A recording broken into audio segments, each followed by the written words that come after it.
Hello, hello, hello, and welcome to Heavy Hands. I'm your host, Phil Mackenzie, and with me, as always, is Ed Gallo. Hello, faithful listeners. And today we are looking back at UFC 261, and to be honest, I wasn't really feeling this card that much. Going in, it seemed like a sort of strange collection of title fights. They became more interesting after analysis, but it wasn't a banger on paper. But this card was insane. It had crazy finishes, weird injuries, just like might not have been the most technically wondrous card that you're going to see, or the most competitive one for that matter. Mm-hmm. But it was certainly one which brought a lot of emotions and moments with it. And some of those moments were pretty sad. There were some casualties on the card, like Chris Weidman's leg, and there were some casualties outside of the cage as well. And one of those was the former host of this show, Conor Reyes, who unfortunately passed away in shock and horror after Valentina Shevchenko surprisingly managed to beat Jessica Andrade. Mm-hmm. And upset the world and really, rocked Conor to his core. And we all saw it coming, really, but you still hate to see it. Yeah, so apparently, he had one last meal from Denny's, washed down some sleeping pills with some Mountain Dew, kissed his Wheel of Time figurines goodnight, and then just quietly slipped away. Hold on. What did you guys start? Sorry. Conor wasn't always a man who was correct or respectful or interesting. Phil. But he's gone now, and Heavy Hands will be moving forward. Phil, what the fuck is going on here? Sorry? What is going on here? Oh, shit. Who are you talking to? Ed? Just me, the consistent co-host. Is that Ed Gallo? Ed Gallo. Yeah, he's a guest. It's a guest for today, Conor. He's a guest. That's why people say Ed Gallo, co-host of Heavy Hands. That's how they talk about me. Phil, you realize this is like the 6th time you've done this, right? I send you my weekly text, Friday evening. Hey, Saturday evening. Hey, I'm going to take a bunch of sleeping pills, which, as you know, just means I'm going out for a night on the town. And every time you try to take over the fucking show, I mean, Jesus Christ. Ed, you were going to let him... Going to sit down with my Hittite Royal Human Resources Don't novel. Don't make fun of my pet interests. You were going to take over. You were going to let him do it, Ed. I was waiting to make fun of you myself. He was covering a lot of ground. Thank God I didn't have to hear that. That I didn't walk in to hear one of my favorite Vaping Scooter Gang members trashing my name. I'm Conor Reyes, folks. I'm the host of Heavy Hands. I'm alive, not well. Now. All right. Well, welcome to the show. I survived. All right. Valentina Shevchenko, she did her worst, and I'm still here. All right. So I will be here to see her undoing. All right. And we're going to talk about the undoing that almost happened in that fight, probably in like segment 2. All right. And you guys will agree with me when I point out how well Jessica did. Yes. Inches away. But before that, you guys want to talk about the main event? Yes. Yeah, let's do that. Oh, all right. Okay. Jorge Masvidal, Kamaru Usman. Phil, I believe you were saying before a bunch of nonsense. You were saying something about how, you weren't really that excited for it coming in. And I don't think anyone was, because the first fight was so very definitive. And yet, it delivered probably one of the most frightening and poetically satisfying finishes, probably in recent UFC main event history. Ed, I may point out that Phil didn't really give you much of an intro. He was kind of just, I mean, you could admit, taking over, basically. He's like, oh, now it's in a flow state, a comedic flow state. But Ed Gallo of the Fight Site is here to give us his general MMA and especially his wrestling expertise, which may or may not be relevant to the Shevchenko-Andrade fight aforementioned. Perhaps. But you know Kamaru Usman pretty well. In fact, I think you've also written about Jorge Masvidal's wrestling in the past. That's true. Do you have any thoughts on just jumping in on how the main event played out? What were you expecting, first of all, coming in? Well, I think you have to base expectations on the first fight. And, you know, I think everyone has a pretty good read on what happened. Well, not everyone. Most people have a good read on what happened in the first fight. I have an article about that on Bloody Elbow. If you just type in their names and my name, you will find it. That's the best way to find it. But basically the idea was that, you know, Masvidal had some good ideas on the feet, like a heavy kicking game and a bit of like linear striking up the middle, like the snap kick to the body. And generally just good exploitation of some of Usman's defensive habits. But as he got a little more tired, his ring craft really started to show. He was getting backed up straight to the cage, and even though he's good and competent in those situations, like in the clinch and most of the time as a wrestler, he couldn't keep putting himself in those situations and keep winning them. He forced himself to win those situations too often, and it wasn't working out, and he got tired, and then Usman just kind of picked up his game on him. Mm-hmm. But of course, in that fight, Usman also looked kind of awkward and uncomfortable in a lot of their pocket exchanges, which isn't unnatural for him. That's very normal for Usman. So I guess, you know, coming into this fight, I was thinking, okay, so what's the difference between this one and that one? Longer camp for Masvidal, right? So he's going to have more energy.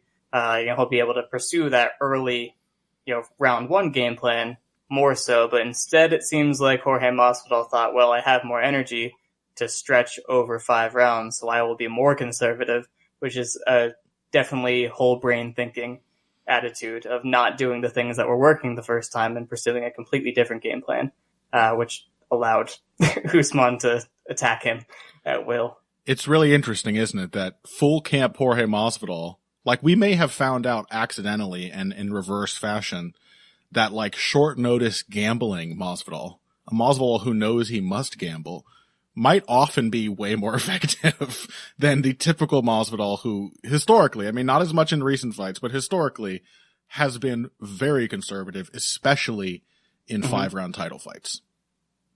It's kind of like classic Masvidal, wasn't it? It really was. People always used to say about him. Yeah. So then I have a question for Phil.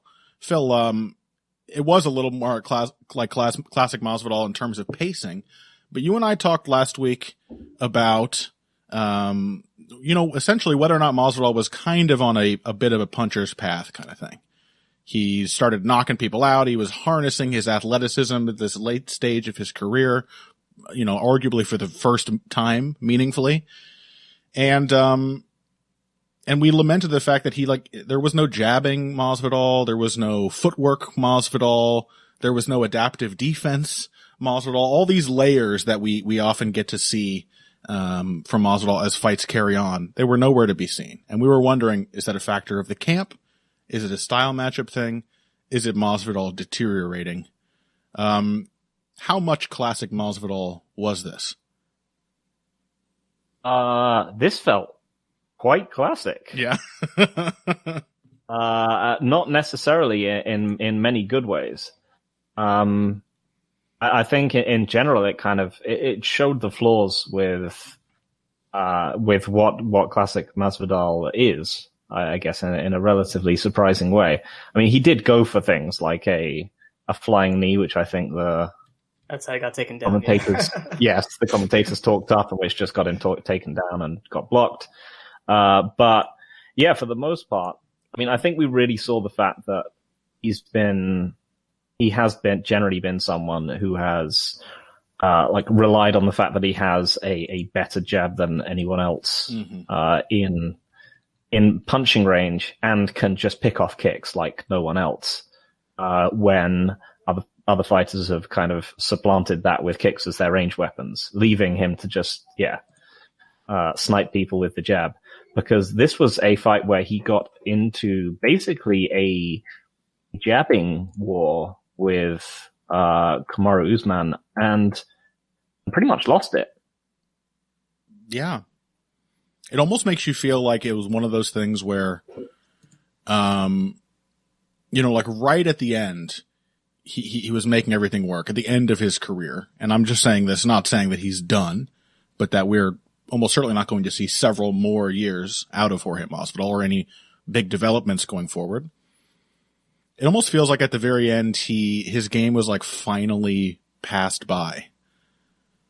'Cause like now all the guys who aren't boxers can box. Like Kamaru Usman is a tremendously well-rounded fighter and has a physicality that Masvidal has never quite had. And I think you're right. Yeah, Masvidal used to be able to like flummox dumb MMA strikers for the most part and figure them out because they had basic games that were basic but nonetheless lacking in fundamentals. And Kamaru Usman is like nothing but fundamentals. In fact, I think that's don't get me wrong, the man has his wild and sloppy moments that are not uncharacteristic as Ed said, but he said after the knockout, which was a beautiful inside straight right hand, arguably overcommitted, but that kind of adds to the aesthetic appeal of the impact it had on Masvidal, who basically collapsed into Kamaru Usman, whose momentum had already put him like underneath Masvidal's collapsing body after the punch connected. Usman talked about having sharp fundamentals and relying on those, and Whitman stressing that. And here we go. Jorge Masvidal has been beaten at last by just boxing fundamentals. That's, you know what I mean? Like, that's not something that we would have expected to happen at any earlier stage in his career. It was the opposite every time until now. Was that not how Melendez beat him as well, though? I mean, but not in the same. I mean, obviously not in the same way. Not in the same way. Yeah, like he's been outstruck before. Correct. But yeah, this was someone much less experienced than him, so kind of mirroring his game back at him and beating him with it. Yeah, it's more like the Al Iaquinta fight where he got shut out in the feed by the more skilled boxer. Oh yes, very true. Dominated in that one. You know what? Some people were pointing out online. This knockout is almost picture like a mirror match to the knockdown he suffered at the hands of Rodrigo Dom back in 2008. Exact same setup, left hook. Going for the check hook, yeah. Yep, left hook, looking to counter with the hook and getting beaten to the angle by the right hand. So one wonders if Kamaru Usman and Trevor Whitman didn't do a hell of a lot of tape study for this card. Because I just want to mention really quick, Connor. You mentioned that Usman kind of overcommitted on that straight that knocked him out. I think it was built in. Because you can see as Masvidal is falling down, he doesn't get hit by the check hook. He rolls under the check hook and he's driving forward. I think he was supposed to be stepping through that shot into a takedown attempt, into a double or something like that, which is super sweet. But instead, he knocked him out by accident. It reminds me of Volkanovski. I think did the same thing. He hit the rear straight and then went to roll under into like a duck under a situation or something like that. And Darren Elkins got knocked down and it ruined the takedown. It's like, darn, my striking worked too well. I didn't get to hit this sweet takedown. Yeah, I think on Twitter, because on the knockdown, he was actually like, he actually instinctively put his rear leg behind Masvidal's like calf. Like he was gonna drive through him, like on the step through. Like he was instinctively looking to like bundle him over, but yeah, I think he was dead, so it didn't matter. It was like I think I characterized it on Twitter as the Mayweather lead right, the famous Mayweather lead right, but like as thrown by a defensive end. Cause like, it's the same idea, but instead of just subtly doing that little preemptive head roll under the expected counter, you just plow through into like a fucking shoulder tackle right into the center of the guy's chest. Yeah. Phil, you had something to say? Yeah, I was going to say, like, this is another fight where we've been expecting Kamaru Usman to carry the day with relentless forward directionality. And he really isn't. Yeah. Anymore. Like, this was a much more of another neutral space performance, and I think that's now something you can characterize pretty much most of his title fights as by now. Mm-hmm. He is not wading forward and pushing people into the fence anymore. I'm just curious, like, what do you guys think of that as is that an improvement? Is it just like a neutral thing we should expect because he can clearly handle himself in those kind of exchanges? Is it, potentially, he just doesn't need it if he fights someone that he really should just bundle into the fence? He will do it. I'm curious. Yeah, what do you guys think? Ed, do you have any thoughts on that before I take over? Yeah, totally. So that's something you noticed from him before he started training with Trevor Whitman. So it's easy to blame it on Trevor Whitman because it seems to be the theme for people that go to his camp. Like Justin Gaethje was obviously the forward motion guy, and now he isn't.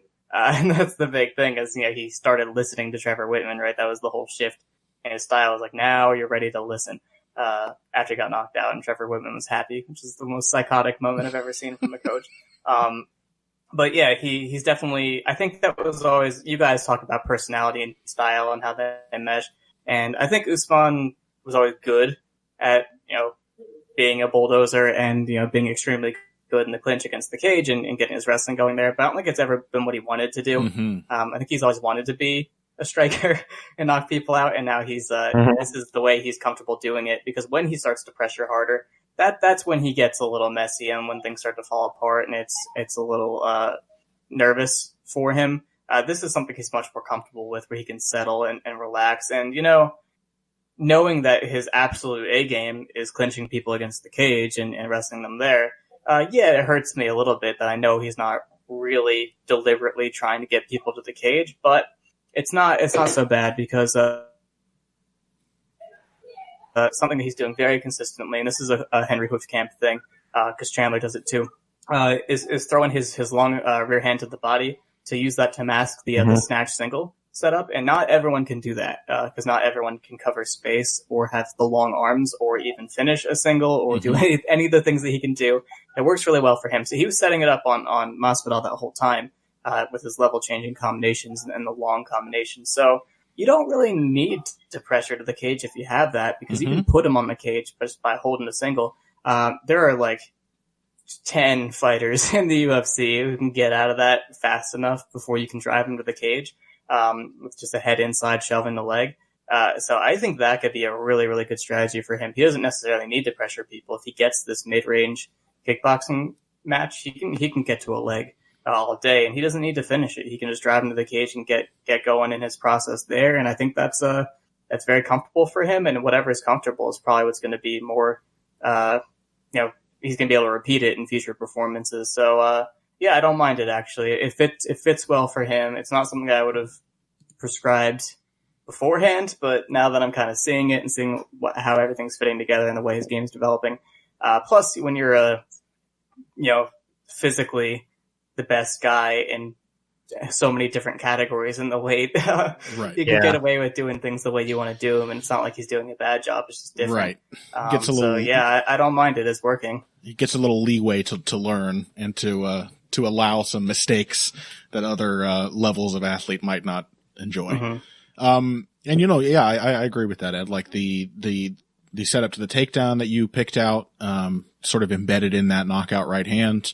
The snatch singles. We also saw Usman throughout the fight suggesting snatch singles, feinting them to keep Masvidal honest and to set up his hands. I think I agree as well that it has always been sort of a part of Usman, because Phil and I have always identified Usman's, sort of herky jerkiness and those moments of awkwardness you mentioned at the top of the show as a symptom of overthinking. I don't think that's because Usman doesn't like striking. I think it's because he just hasn't had the roadmap of technique to follow, as he always has for wrestling. And he does really seem to, like, I agree, it may not be this development maybe can't be pinned on Trevor Whitman, but I do think it works well with Trevor Whitman as Usman's new coach. because Whitman is all about getting fight. He has a boxing coach's mentality. He emphasizes patience, and he lets his fighters build their successes piece by piece. Like, that is the thing his fighters seem to see so well after spending some time with him, is that if your ultimate goal is to get the person to the cage, you can do that without having to pressure the whole time. There's a certain bridge you can build to get to that kind of fight, and everything comes back to the same few fundamental techniques. Like, the most important thing is that your distance is right. Most important thing is that you stay in a good position on balance. And the most important thing is knowing, like, what your initiating tools are. You need to know how to step in and close the distance. You need to know how to build off of a jab. You need to know how to build off of feints. And then I think, we're seeing Usman basically turn into, like, the fighter that Masvidal was always celebrated as being, this incredible all-rounder. And I think Whitman's school of linked systematic technique is really, really, like, simpatico with that way of approaching striking. It's tough, man, because in MMA, like, I on the one hand, I want to tell every fighter in a 5-round fight that they can give away the first round. Cause, like, that's good fighting. You know, in boxing, in sports with more rounds and more time, absolutely you can afford to use that early time so that your later results are much, much better and safer. But it's tricky because in MMA, any number of things can happen, and there's only 5 rounds even in a title fight. So giving one away feels like a huge risk. But, man, I mean, Usman didn't even give it away. He just, he just didn't start, you know, fully going nuts and pressing from the get-go. Beautiful performance. I love watching fighters develop. So I know it hurts you a little bit, Ed, but.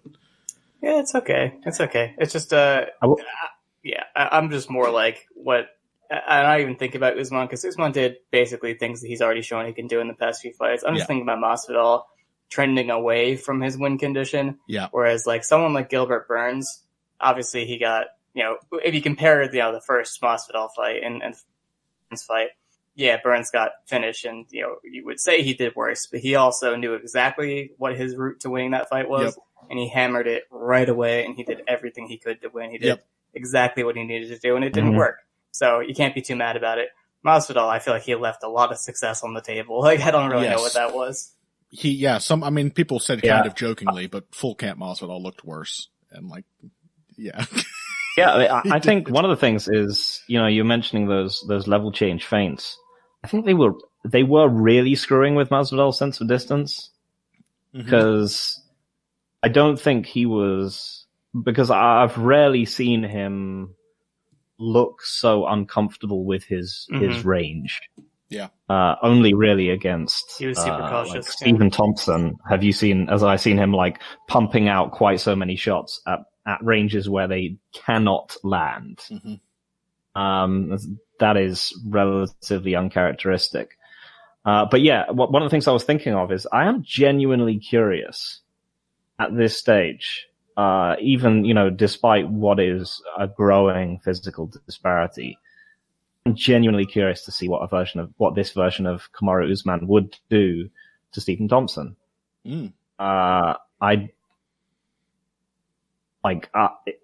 This kind of approach would probably be very, very dangerous. But, you know, I'm curious to see if that kind of, because that's the only person I can see where I think this kind of developed approach could come back to bite him. I think Leon Edwards is well-rounded enough that whichever kind of path of development Kamaru Usman went down, Edwards could probably compete, but probably not beat him there. But I think someone who is so specialized like Stephen Thompson, I think is becoming a genuinely interesting test for me, especially because my basic assumption that Thompson would just age out of the sport before he ever got any kind of shot at Kamaru Usman is somehow not coming to fruition anytime. Like, he still looks fine. Yes, that's my sort of thoughts that I got after watching this. I would be very interested to see it too. Although, who knows, a Kamaru Usman who doesn't run on to counters by feeling that he has to pressure may find those bridges to those phase shifts like we talked about, just through technique. Yeah. But he did make some, even in this, relatively composed. He does occasionally, absolutely, alluded to, just sprint for it.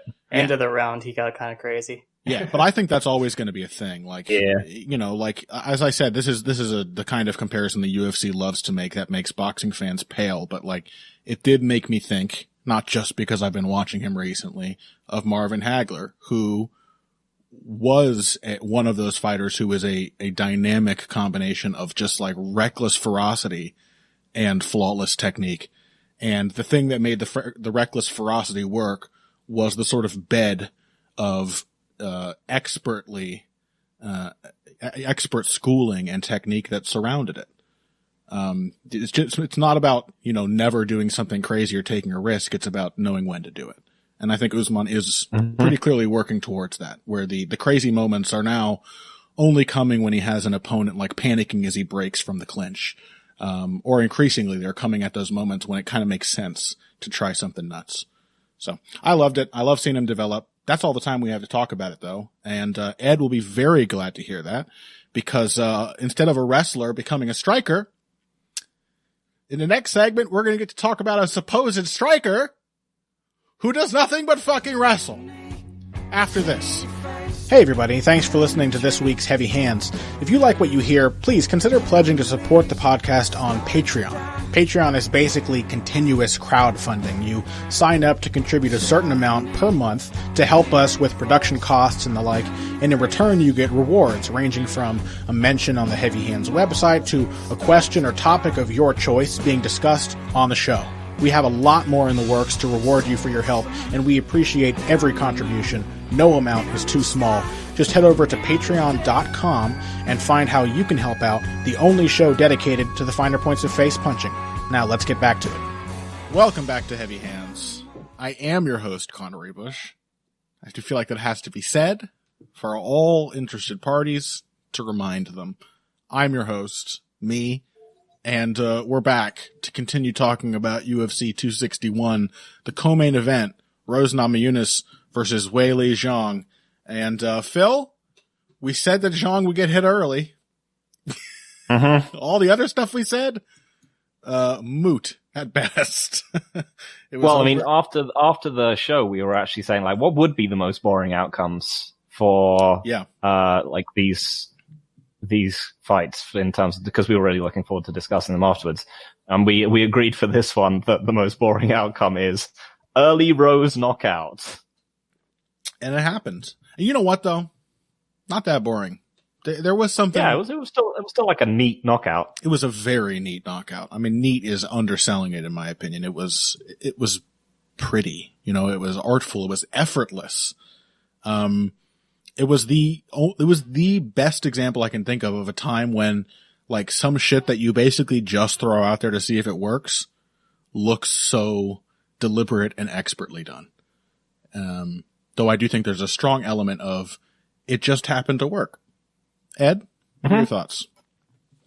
Live doing commentary with Sharam, I did commentary for all three title fights, which is why I'm really happy they ended quickly, because that would have been a lot talking.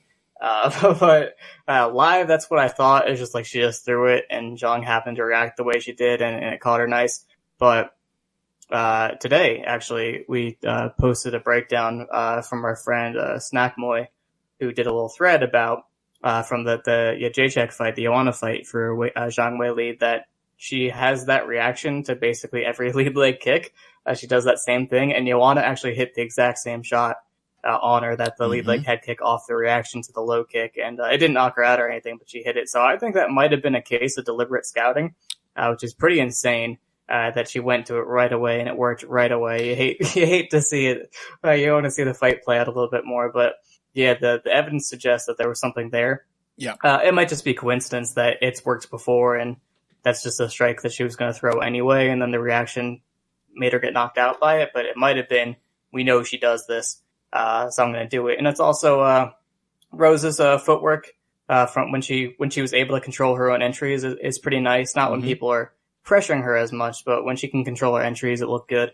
A lot of in and out and movement just to make sure Weili couldn't track her down. So I think the stepping in for her entries might have also disguised when she was going to kick. And plus it came, out of the chamber, not a step up, not like a switch kick or anything like that. So it made it faster and harder to see. So I think there are a few factors, but that's, you can't really overanalyze something that was that quick.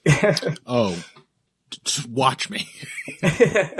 Yeah, I agree. I said for a reason that there was an element of it just throwing it and it just working. No way to know for sure. Right. I think my suspicion is also that this was scouted for. But the thing is there was no planting the seed of that idea, which is typically how you'll see feints and traps sprung. It's hard to almost think of it as a trap because, she absolutely, I noticed the same thing. She absolutely did it a lot against Joanna. She was also predisposed against Joanna and basically everyone, I think, whether it's that reaction or another. Zhang wants to stay on the edge of range. Like she wants to deal with kicks, individually as they come. And she doesn't want to have like a blanket response that would have her panicking and running out of range because she wants to counter. And as Phil and I pointed out last week, she is exceptionally consistent at countering kicks.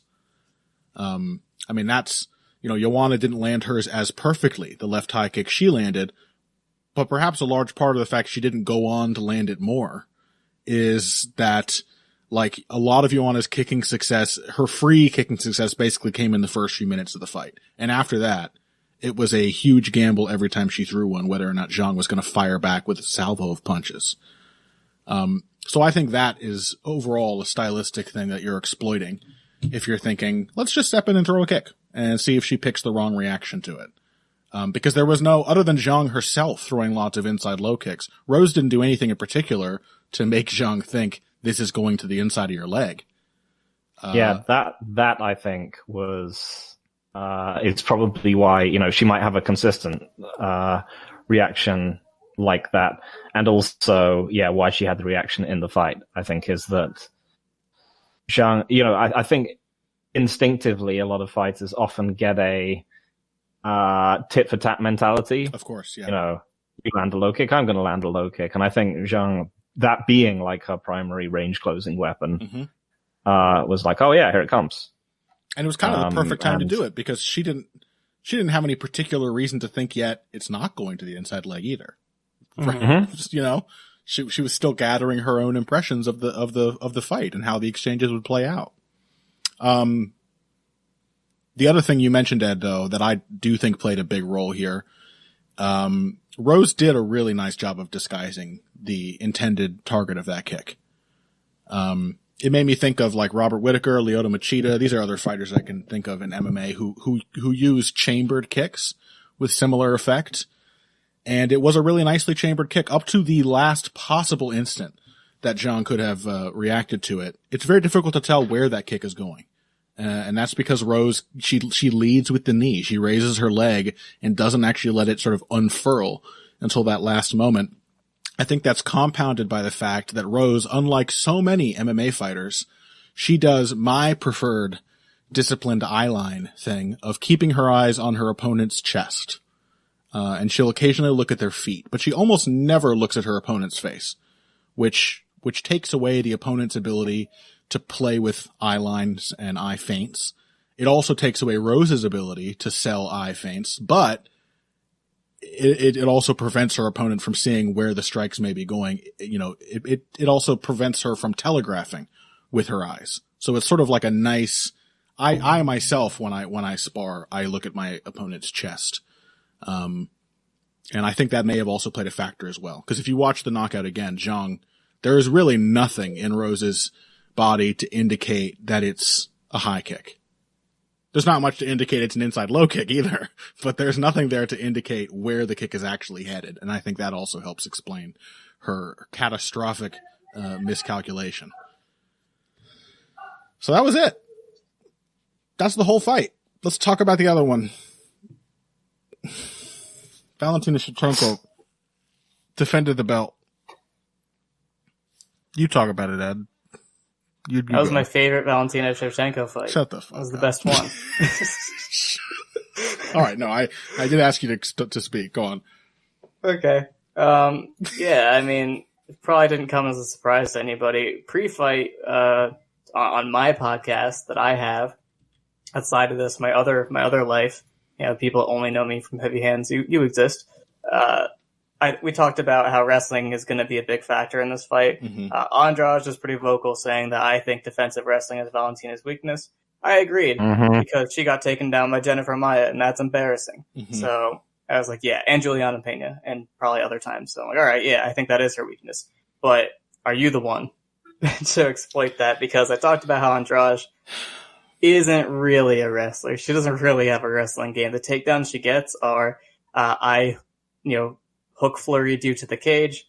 I'm dropping to a single head inside. I am very strong. I'm going to lift you up feet. and put you on your back. Yeah. And the technique on the lifts is bad, and everything about it is bad. She's super strong. Now she's up a weight class, and she's against somebody who can't be horsed around quite as easily. And we saw her try a couple times to get those lifts, and her body was so disconnected from that leg. It was insane how she thought that was going to work. Yeah. I have no idea how she thought that, how lifting works.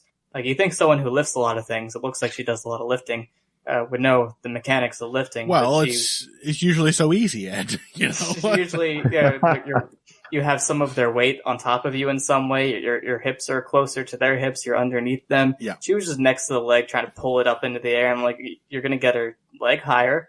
That's all you're going to get. So that was disappointing. Not really. It was kind of expected. But yeah, I wanted to see someone take her down because Andrade's top game isn't terrible. No, yeah. She has one, and she's actually a pretty cool ground and pounder. So that didn't happen. And what did happen is what we expected. The Andrade has really predictable entries. What she's been working on is trying to improve her defense, but she's been doing that by just introducing the concept of head movement, not really figuring out how it works yet. Like in her last fight, she's kind of doing it. It's something you've seen from like Cain Velasquez. Remember when he's like, I do head movement now, but it was him literally moving his head. It's not the rest of his body. It's the stamina as a weapon fighters approach to head movement. Like, well, if I just do it nonstop, which most people can't do, genuinely, it is tiring. And very technical, like me. Yep. I didn't really think that much was going to be improved in the feet. Didn't think she was going to push her on the feet. And if she did try to push forward to any significant degree, she was going to get body locked because that's what Valentina Shevchenko does to people. And somehow people don't know that, because I think they like to talk about her and talk about how she's a perfect human and a CEO, and she could run any Fortune 500 company. All things that are true, obviously. Yeah. But it's easier just to spout off those things that are facts than to watch the fights and do the hard work and talk about her game, which is taking people down off of their entries. Which is boring. Is that what that's what you're saying?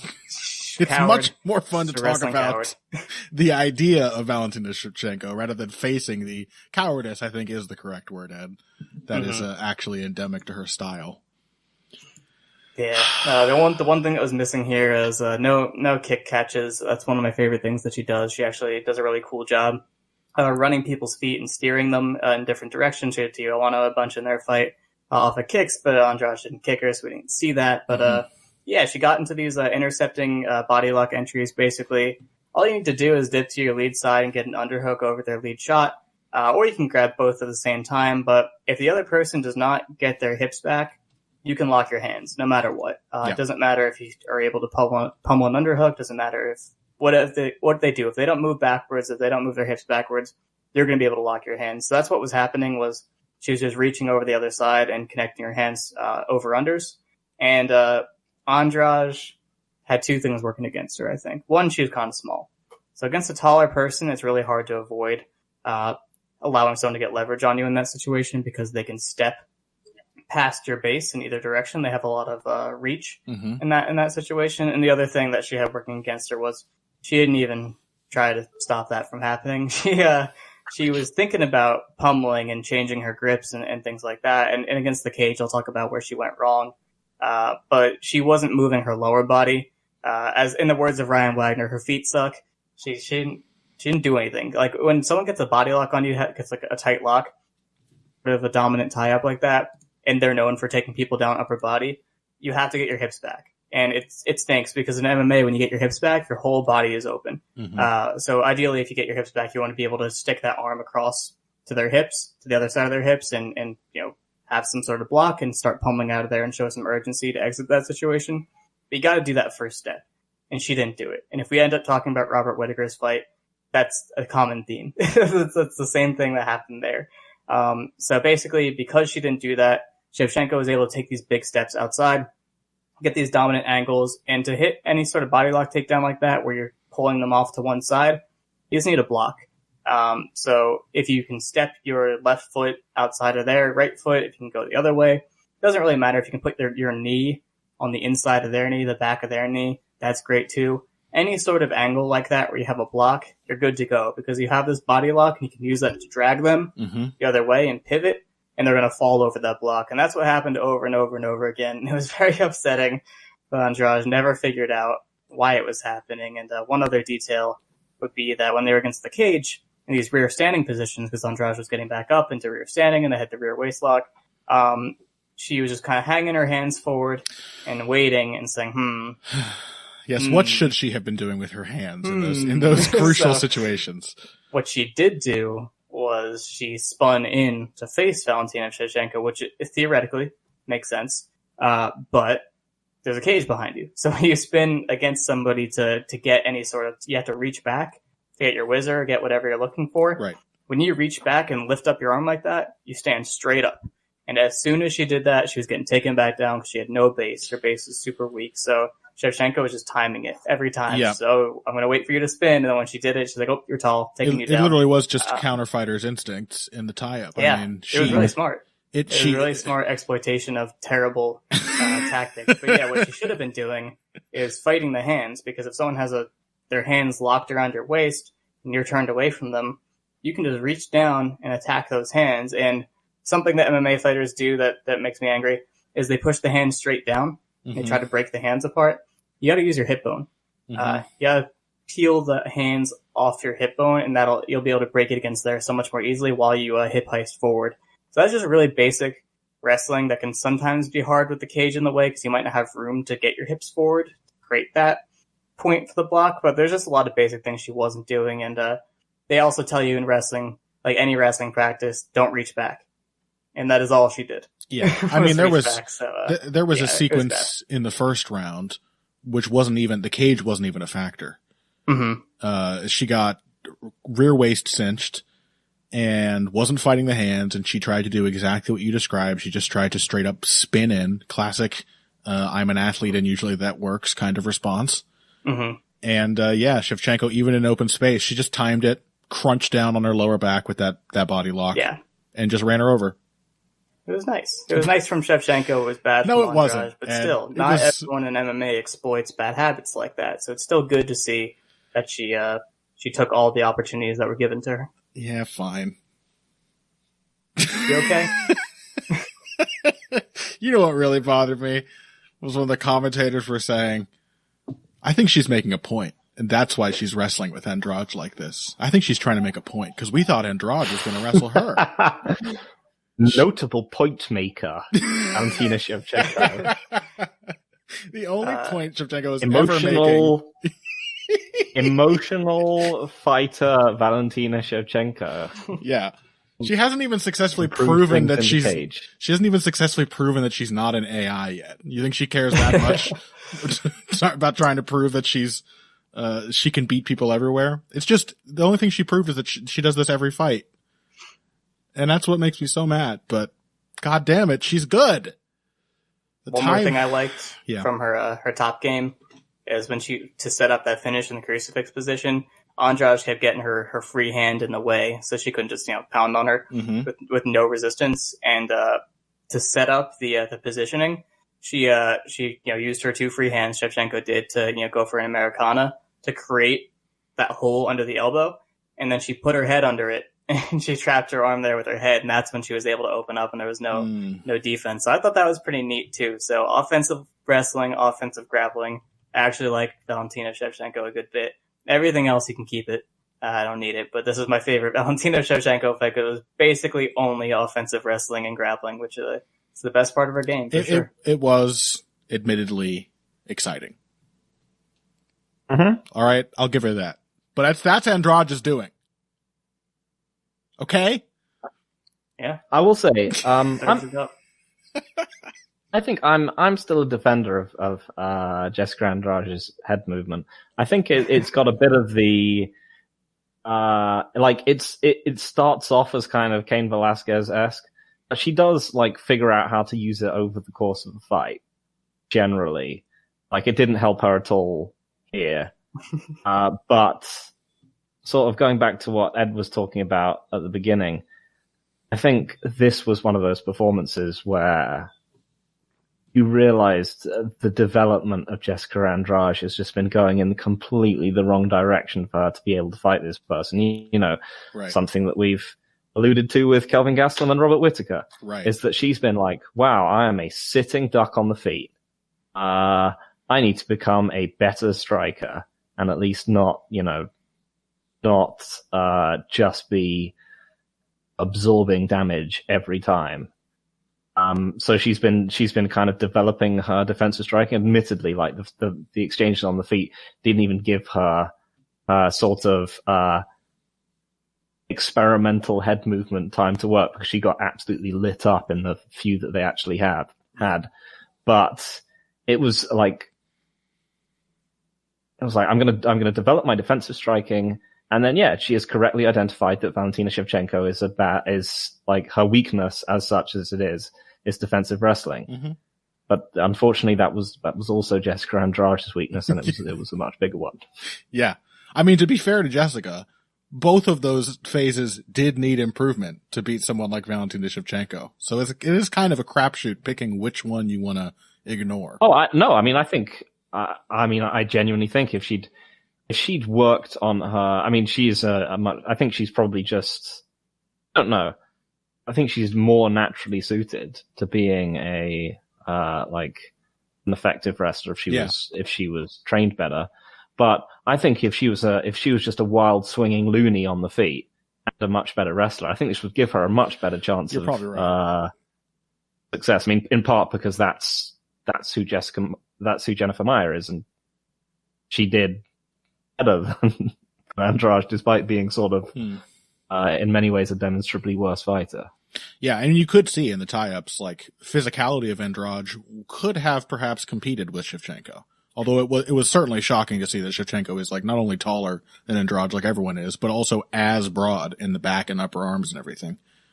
But you could see, like, with a massive just paucity of technique, she was still able to fling Shevchenko around in brief moments, and then the fact that she had no technical depth would mean that strength parity simply was not enough. But I think you're probably right. Yeah. I would love to see a Jessica Andrade with a developed wrestling game, but it's taken her so long to develop anything, technically, that much like Kelvin, I kind of wonder if we'll ever see that next stage. Yeah, no, I don't think we will. Yeah. I mean, all credit to Shevchenko. Like, she didn't just like control and like beat Andrade, as people have beaten her. I think this is the first time we've really seen Andrade broken down. Yeah, she whooped her ass. She was getting out of the takedowns early. She wasn't getting out of them late. No. And in that way, that's a somewhat unique performance from Shevchenko, I think, because mostly her performances are just someone getting absolutely obliterated, or they're like just sort of the same level of control exerted throughout. So it's rare that you see a kind of ramping up over time and, of success being taken away. Mm-hmm. She's not generally an adaptive fighter in that kind of way. So I thought that, genuinely impressive. It was a real championship kind of process on display. It really was. She took her apart piece by piece and then just kept taking bigger pieces over the short run time of the fight. All right. Well, I think that's enough, really, for UFC 261. If we have any more to talk about, you may hear it on the Robert Whittaker bonus episode, which we promised you last week, and which we are planning to record after this. So you'll find that on the Patreon. Surely we'll talk about just the horrific cosmic irony of Chris Weidman's leg snapping in two, among other things. But for now, let's take one more break. When we come back, Yuri Prochazka is fighting Dominic Reyes, in what is sure to be a very silly and very violent light heavyweight main event. And because we've got Ed here, we may also talk a little bit about, Cub Swanson's judo throws, or Merab Dwalishvili's does everything all the time wrestling game, and possibly more after this. Financial support is fantastic, but there are other, even easier ways to support Heavy Hands. Perhaps the best is by spreading the word. We know our fan base. You're all cool, popular people with serious social media presences. You're tastemakers and trendsetters. Okay, there are one or two of you that don't fit that description. You know who you are, but no matter what, you can always help us out by telling folks about the show. You can also give us a positive rating and review on iTunes and Stitcher, things like that. We rely on word of mouth and positive feedback to grow and improve, so thank you very much for your time and your help. Now, back to the show. I think I would have figured out how to use Audacity by now. Hello, welcome back to Heavy Hands, segment 3, and that means it's preview time. UFC 261 is dead to me. It never happened. I will not learn from any of the things that happened on that card. Dominic Reyes, Yuri Prochazka is the main event of this next weekend's card. And I gotta say, fellas, I wasn't Yuri Prochazka is one of these guys who comes in and like all of the most insufferable nerds in the MMA fan community already know who he is, you know, because they don't just watch UFC like Philistines like me and Phil. They know these European prospects, and they were all very, very excited. And of course, my contrarian impulses kicked in, and I thought, who cares? But if having then gone on to watch all of his or much of his pre-UFC footage wasn't enough to convince me, the absolutely bonkers 6 minutes he spent in the cage with Volkan Oezdemir, I think would have sold me. He's a fucking nutcase who now has a stupider haircut than ever, by the way. I'm excited to see how he dresses that one up for the cage. But, Phil or Ed, thoughts on Yuri Prochazka, as he comes in here to take on Dominic Reyes, who of course has now lost 2 in a row, although really just 1, but it was a bad loss. Phil, what do you think of the matchup? I mean, this man don't defend good. Mm-hmm. This man punch hard. Yeah, and a lot. Yeah. I mean, he's very accurate. He's very calm. He's someone, despite the fact that he's often getting his face punched off, as he was in that Usman fight many, many times. But yeah, he never loses sight of the fact that he wants to hit the other guy really hard. Yeah. He's not very good, but he is immensely fun and probably quite tricky and difficult to beat for those reasons. Just the sheer durability and power and calmness. Well, does that then kind of, does objective reality undermine the subjective, isn't very good judgment? Cause he kind of is good. I mean, yeah. He's 27-3. He's for a light heavyweight, yes, he is. The rules don't apply at 205, Phil. There are no rules. You fight like a maniac. Do you think he can defeat future? I mean, I think he's probably going to come into some problems if he fights people where durability is less of a saving grace. For example, if he fought future champion Glover Teixeira. There is a solid path to the top of the division. There is. For him. Against people who will engage him in the kinds of fights that he likes. And presumably Dominic Reyes is one of these people. Mm-hmm. And Dominic Reyes is now someone that I am very curious about, because he is very hard to pin down. Because the instinctive reaction is simply John Jones sucks now. To rationalizing his last 2 fights, you mean? Yeah. Yeah. And that was sort of one of the reasons why I picked Jan Blachowicz to beat Reyes, because I was just like, I'm just not really seeing much from this guy even in that Jones fight. But he still does have a genuinely good record in the UFC, of beating people. So this is a very light heavyweight matchup, is what I'm trying to say here. It is a very perplexing one, I agree. Both of these guys are, they hit super hard. They're not exactly defensive masterminds. Reyes is more of a counterpuncher, but one who falls apart, past the first layer. I mean, I think I'm just going to pick Prochazka just because he punches in bunches a lot, and it seems to really fluster Reyes. Mm-hmm. Yeah, he does it with a lot of power. Is that a really incredibly reductive? Well, to make? It's light heavyweight. You got to make it make sense somehow. And I'm not. I disagree with you on a couple of points, or at least I have some nuance, I think, to add to a couple of points. But I don't disagree with the general picture you just painted of the matchup. Ed, do you have any thoughts before I respond? Not any good ones, but I'll give it anyway. I have watched Ryzen a decent amount, so I actually do have exposure to Yuri. And I actually didn't think he was going anywhere because he did get the big punch from King Mo. I'm like, all right, well, if he can't take the big punch, his entire style is doesn't make sense. But it kind of seemed like an outlier because he seems very durable past that. Super scrappy. Doesn't skills are at an average level of competency, I think, but it's all the other things that come together, like, the durability and the persistence and the scrappiness. Like if you watch his fight with Vadim Nemkov looked like he was going to beat him, but he just kept, making scrambles happen, just kept the fight active and kept trying to get his way in there. And eventually that gets to guys, especially at light heavyweight, where you're prone to gassing out or, you have other habits you can exploit. So that made me feel a little better. And, obviously Nemkov's doing very well now in Bellator's light heavyweight division, getting to a place where some people are arguing it's better than the UFC's. I don't know if I'm there yet, but it's pretty good. Just because there's like 4 guys. He's doing all right now. That Uzdemir fight was super janky. Definitely relied on his chin a bit there. It's weird because he tries to do like a lot of proactive work to get into these striking exchanges, like a lot of milling and like leaning and, things that look like he's setting something up. I'm not sure if he is. I think he's just keeping himself in a stance where he can do a lot of shifting.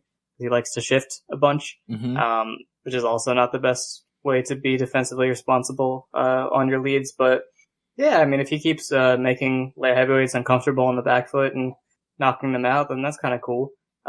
If you're gonna be janky, if you're gonna be a weird action fighter, you should at least have some sort of persistent thing you're trying to do. So at least like, if you can try to expose something, if the person doesn't have all the defensive competencies they need to have. And I think that's kind of what we saw against Uzdemir, who was like did not look comfortable after that fight went a little bit longer than he wanted. So yeah, Reyes, I'm not super sure what to say about him right now, just because I think he looked a bit different against Jan than he did against Jones. Not like drastically, because obviously it's a different matchup and they're both trying to do different things, but I'm not really sure where he's at.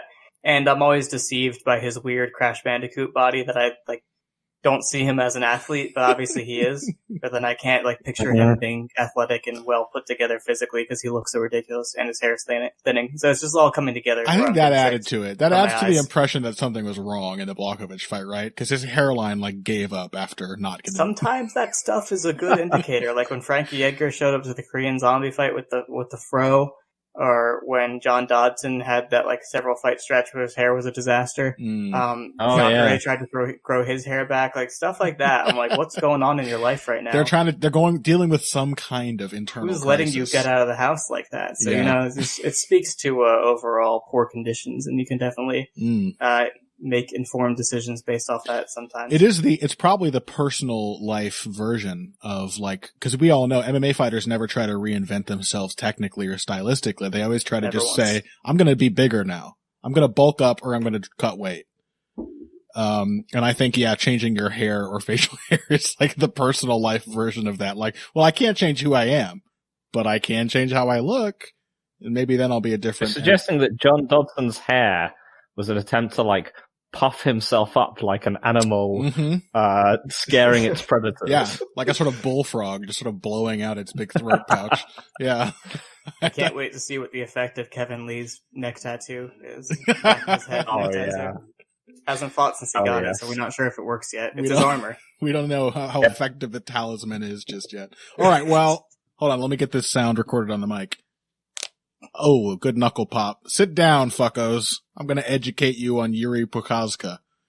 I think he might be one of the cleverest messes we have seen in the cage in some time.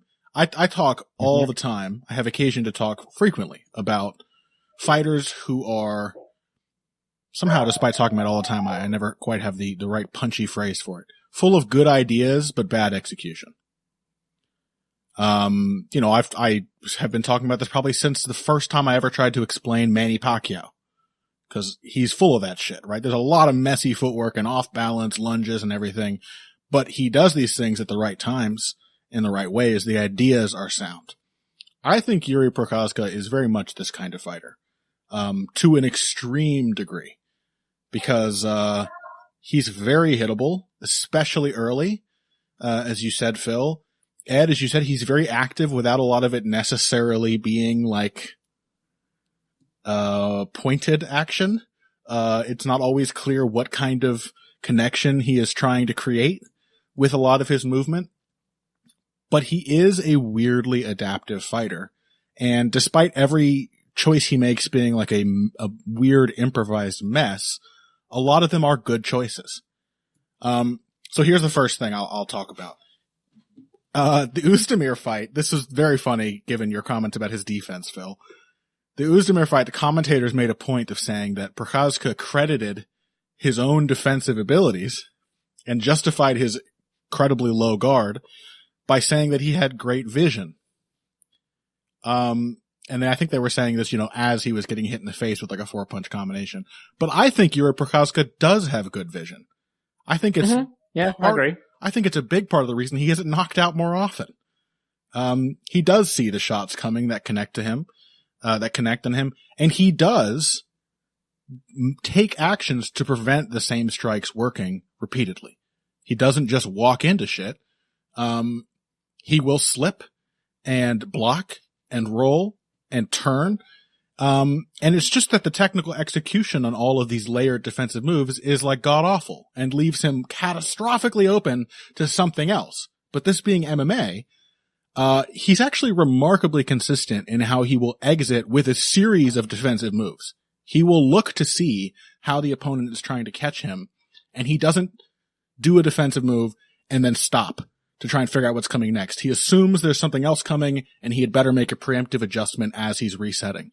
That is like some really smart high-level striking shit, just understanding how to layer defense together, just done in like the stupidest, craziest way possible. So there's something about that I really love. It's a complete mess. He's turning his back, getting out of the pocket or getting off the cage. He's bending over with nothing resembling a guard, and yet he's doing these things at the right times and for the right reasons. And so it really puts the onus on the opponent to be able to outsmart him and not just flood him with like meaningless volume, but to actually tack on layers that will capitalize on the bad technique of his defenses. And until something like that happens, I think it's going to be tricky knocking Yuri Prochazka out unless, like Mo Lawal did, you catch him running in like a maniac. All right, so the other thing... I will say, sort of linking onto that, one of the contrasts between the two of them, going back to what Ed said as well, it's like the general body language of Reyes in his last fight when stuff started to go downhill against Jan. Yes. Was super bad. Yuri got absolutely tuned up by Volkan just minute after minute. Yeah. Until he started to like find things by sheer grit. But at no point did he look like someone who didn't think he was the coolest, 100%, best fighter in the world in his own mind. 100%. Everything he was doing made him look like a badass to him. Yeah. He was proud that he had survived the 2 near knockdowns in the first round. He was like, that's right, bitch. You didn't finish me. And then he comes out and hurts Oezdemir back. I 100% agree. There is a degree of mental fortitude in this guy that is special. As Ed sort of mentioned, like, he has been, like in the Nemkov fight and several others, he has just been out wrestled. And this is in Ryzen, where, like, you get held down in the first round. That's 9 fucking minutes on your back. A terrible way to start a fight. And, it happened frequently. And, even without having the cage to help him stand up, he would take beatings on his back sometimes too. Nemkov whooped his ass when he was on his back. The beautifully haired Carl Albrechtsen, smashed him with some big elbows and hammer fists. He bided his time. He finds the scramble or the sweep that'll get him to his feet. And then he just pours on relentless offense to break the opponent at that first moment of failure, even after all their success on the ground. He does not hesitate to get back on the winning track, which suggests that he thinks no matter what happens, he's on the winning track the whole time. It's an insane level of confidence. The other thing, and this I think will bear specifically to this Dominic Reyes fight, very weird rhythm, Yuri Prochazka. He is at once remarkably easy to counter and then increasingly difficult to counter the more you fight him. And this makes me think of the sort of striking entries that Jones eventually started to have success with in his fight with Reyes. And it was when he would put some layers out there. He wouldn't because Jones is so much like a single strike fighter and doesn't do a lot of feinting and just kind of lets the volume and the diversity of his attack be the thing that confuses you, combined with the reach, of course. And Reyes dealt with all this single strike shit pretty well because he too has relatively good eyes and he is a consistent counterpuncher in his own right. It was when Jones started feinting his way into range and then throwing with the offhand, suggesting one attack and coming with the next, even just a second layer. That was when he started to catch Dominic Reyes with strikes. And Prochazka does this to everyone sooner or later.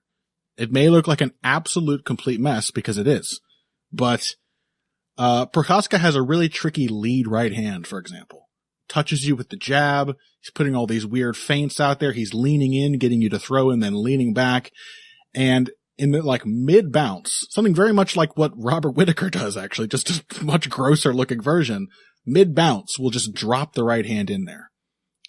He throws it really confidently and smoothly. He makes the variety of his striking, which is just as diverse as John Jones's, more of a pressuring issue because he's getting toward in your face and he is saying, okay, you have to time me or I'm going to run you over.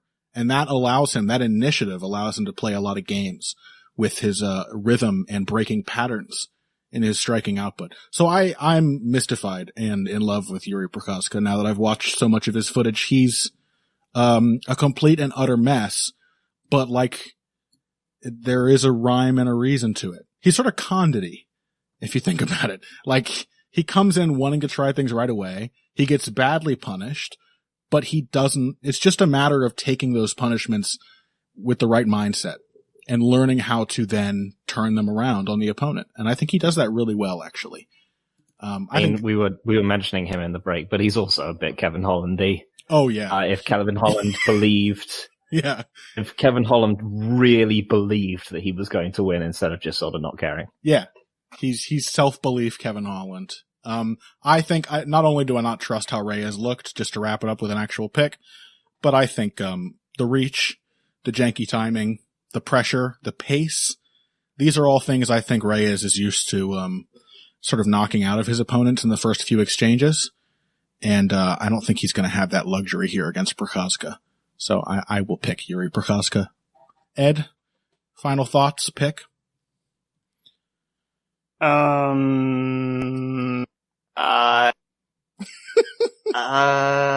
don't have to make one. You can also go back on it. I'll pick Reyes. I pick Reyes. Okay. All right. Really well considered. He backed it up. He backed it up with lots of evidence, We know exactly why he made that pick. All right. Moving on then. I'll take Prochazka. You already said that, Phil. That's why I didn't ask you. You picked 5 minutes into the segment because you thought there's no way Connor's going to talk for 10 minutes straight about this fight. Got how much you loved weird bad fighters. Yeah, never underestimate my love for the Hollands and Prochazkas of the world. Okay, so just before we wrap up, couple more minutes here, and really that is it. Ed, anything to look out for in some of these undercard, main card fights? We've got Cub Swanson, who we know is can be an electrifying, opportunistic wrestler. He stands to be a really good test for Giga Chikadze. Like kind of the first Giga Chikadze fight I actually care about. And then we've also got bantamweight Merab Dvalishvili, who has shown new depth in his striking. He has kind of shown a lean in the direction of that well-roundedness that is now defining Kamaru Usman. And he is taking on Cody Stamann. And I know you've written about the wrestling games of both of those guys. Mm-hmm. So I have indeed. Cub Swanson is awesome at a lot of things. Definitely recommend. There's a long, like almost 10-minute breakdown on Cub Swanson on the Fight Sites YouTube channel. We just reposted it today on Twitter, so look at us on Twitter to see that. It's by Fanyo. He's great. Nice. But yeah, I have always enjoyed that Cub Swanson does throws. Even like American wrestling, someone who does a lot of throws is kind of rare, and you gravitate towards them. But Cub actually throws headlocks and does them well. It's not the women's MMA head and arm sag throw. Mm-hmm. It's an actual, what my coaches would call an Olympic style headlock, meaning you go feet to back fully, and it's a 4-pointer. Basically, he just has good judo mechanics overall. Really good at getting his hips low and in front of the other person's hips. What does feet to back mean? Sorry to interrupt. What does feet to back mean? From their feet straight to their back. I see. Okay. The opponent, yeah. So not like knocking them off their base and trying to wrestle them onto their back. It's different in MMA because obviously people would rather be on their back than like on their knees and turtle. Yeah. But yeah, it would be a 4-point move in freestyle. Judo and wrestling both inherit a legacy from older martial arts where putting someone on their back and then stabbing them in the face was the ideal outcome. So some people still do that. Some people do, but there is in fact like a warrior tradition which explains why slamming people onto their backs is the finish. There's judo. A gun pulled at like every Russian youth wrestling tournament. Not the senior tournaments. Usually it's the youth tournaments where the guns are pulled. Yeah, the throw isn't the finish. It's the setup for the sidearm. Yeah. Yeah. But yeah, Cub Swanson has good judo mechanics, really good hip placement. Hits that headlock, hits the wrestlers call it a whizzer hip toss. I don't know what judo people call it, but basically from that Dennis Seaver fight where Seaver's coming in hard after he gets rocked. Swanson's got the whizzer and pulls him across with the whizzer, gets his hips in front of his, sticks out that leg to reap, and trips him over that leg. Beautiful. One of the best throws I've ever seen. Yes. Someone else has done that too. Tim Bosch did it to Nick Ring. I don't know. I remember that, but a couple other times it's happened in the UFC. But he hits cool throws, and he's definitely experienced enough with outside kicking fights that I don't think Giga should be that hard for him. Like I don't know if I'm going to pick him just because I don't remember where he's at physically, but it could be a really cool, interesting fight. And I know Giga didn't like totally stomp everybody he had a striking advantage over in the UFC so far. I don't think he's that kind of guy, so it should be competitive. That's kind of what I want to see out of Giga, though, is what next level does he show when he actually has to compete does he have with extra someone? Gear? Yeah, exactly. So I think it's very interesting. Morales is a decent striker. Absolutely true. Yeah. Not in that fight. But I actually watched Omar Morales' fight, not Omar Morales. I'm thinking of, who's the short one that was like jumping to hit Giga every time. Erwin Rivera, who had the unfortunate incident, but I actually watched his fight before he got in the UFC against Danny Sabatello because he upset a wrestling prospect, and he looked like he's a hook guy, so he was like hitting the body and like had good Dutch striking mechanics pretty much. And then in that fight, he was just jumping and flying through the air. I'm like, what is going on here? Yeah. So maybe Giga has the power to make people. That's what I was thinking. He might be someone who makes people look bad. Yeah, he definitely has so far. All right, what about Dvalishvili and Stamann? That's an interesting one. I've been waiting for Merab to lose for a while, just because, not because I hate him or anything like that. Just I'm a person who is affected by other people's fan bases, like we were talking about in the break, that I don't like Kevin Holland. Not because Kevin Holland is that offensive to me, just that the support versus what he does seems very disproportionate to me. And I get it's largely a meme, but I'm a mark and you can bother me with things like that. So a lot of people like Merab, and people who are pretty serious about it too, especially the betting community. I think they make a lot of their decisions based on statistics. And he's like a statistical darling because he keeps setting all these takedown records, and all his output is so good. But when you watch the fights, it's not totally what it seems. Like, yeah, he's good at running people over those takedowns. I had an article I wrote about him about how most of his open space wrestling setups come off of forward motion. They come off of his rear hand. It's a lot of him throwing himself into the exchanges and either rolling through them to the leg or, faking the entry of the overhand and shooting and hitting like a knee tap finish, on his double or get to a single and then doubling off from that. And it's not super clean a lot of the time. The Cerro Longo camp, I think a lot of their guys do this like forward motion single leg, and I don't like it. Because if the person stands and plants and tries to counter you while you're doing the setup combination, then you're good. Because they're going to be planted and you're going to be able to get the single where you want them and move from there. But if you're moving forward and they're moving backward, and then you shoot a single and you extend yourself out to get to the leg, that's a bad position, and I'm just not a fan of people putting themselves in bad positions, even if you have good finishing mechanics. Right. It's just tough. Like, even with Khabib, who is really, a good finisher, he gets really tired trying to build up off single legs and stuff like that. So Merab kind of cheating by having seemingly endless cardio. So he can take all the bad shots he wants, and he'll finish them eventually. So his takedown game is effective because he spams it, but it's also more limited than I think people know. And is that also? Go ahead. Is that also the shot that ran Aljo and Chris Weidman into their respective finishing strikes against Rice and Romero? I don't know. I think it may be. I think Aljo is that lunging bad double leg that he does. Weidman, I don't remember. It was probably a snatch single because I remember him absolutely like running to that repeatedly. I prefer the snatch single because you're not fully committing to a level change. You're just kind of reaching and grabbing it. And yeah, it can be kind of awkward defensively as a striker when you're going to it, but with an actual level change, hit the knee, be on the mat, single leg like some of these guys shoot, like Aljo used to do it a lot more. I think that's really tough to do up in space. So I don't like that too much. And Rob does it more often than people think. But so his game is pretty much just overhands and takedowns, which sounds like it should be something I like, but I just see where the limitations are, and I just would like him to fix it and develop more and like have a ground game also. Basically, whenever he takes people down, he just immediately defaults to whatever the position is going to be to return them. So he'll just say, stay on the body lock, stay in the rear waist lock, stay on whatever right position. He doesn't really have any breakdowns to keep people down, which is why he has the takedown record, because people keep getting up. Yeah. When he takes them down, it would be totally different if he's keeping them down. So he bugs me a little bit, but I don't mind him. And Cody Stamann is kind of the opposite, where his game is a lot less gimmicky. He's just pretty good in a lot of respects. He does a lot of the things I like to see in a wrestling based fighter. A lot of level changing in his combinations. Good diversity as a wrestler. I mean, he wrestled in college. It wasn't anything serious. I think it was might have been D3, but still, it just speaks to a level of competency, and it seems like he keeps up with it. He's out of Darren Cruikshank's camp. I think they're actually pretty similar in that way, that they both stayed pretty solid. I think Stamann's actually a much better defensive wrestler than Cruikshank is. The Aljo fight's interesting because every wrestling situation they had where there was space, he did really well. And like I said, there's 10 fighters in the UFC who know how to limp leg out of a single. Cody Stamann's one of them, so that's nice to know.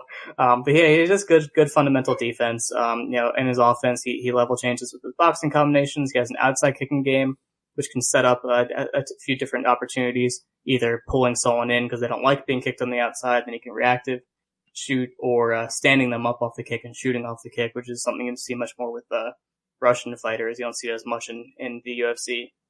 But yeah, I like the building blocks of his game. But yeah, he doesn't have any one big strength that he pushes super hard.